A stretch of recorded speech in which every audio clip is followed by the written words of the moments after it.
Tell me a little bit about your advocacy about, you told me before you were organizing conferences and tell me about the growth of the organization. I'm fascinated. So we first started with a small support group in Long Island, and actually last month we had a meeting and we're starting to do chapters across the country for support groups. We've always helped support groups around the country with materials and things so they can run their meetings. So we started with the support group, and then we started doing some conferences.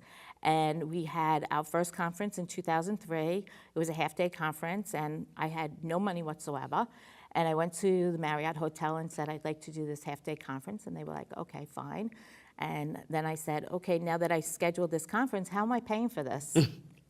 So we decided to That's Dr. Morse's My Life. I'm just kidding. It's true. And so we were like, okay, well, we'll do a fundraiser. So we had a dinner dance the night before. We raised $10,000, and wow. We went and paid the Marriott the $10,000 for the conference.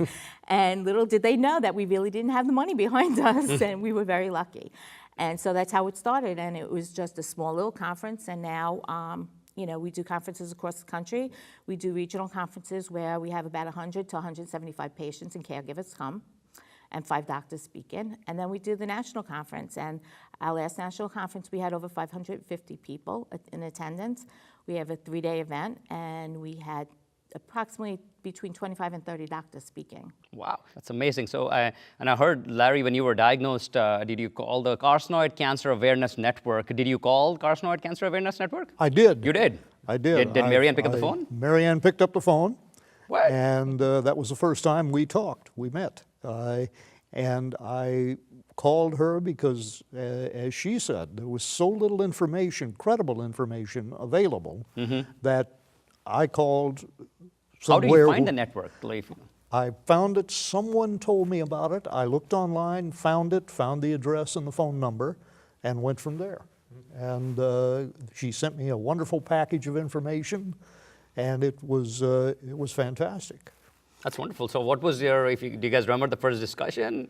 You said, hey, can you guys help? And they said, yes, we can. Yeah, that's pretty much the way it went. With our organization, we have a hotline that's open 365 days a year. So when the patient calls or the family member calls, they actually speak to myself, they speak to Robert, my husband, or sometimes my daughter will answer the phone. We run the foundation out of our home. It was by accident the hotline started. Our telephone number was given out on the internet back in... Like your personal telephone number? My personal telephone number was given out in 2002. And it kind of just snowballed, and people just started calling us. And so, on the way to my son's wedding, I was in the limo talking to patients on 2 o'clock in the morning. People don't realize that they're calling our house, and right. The phone rings, and the first thing you think is, oh my God, what's going on? Who's hurt? Who's whatever? So I always answer the phone, and that's how it starts. So it just kind of snowballed. Like I said, it was not my plan to do this, but it's my life now.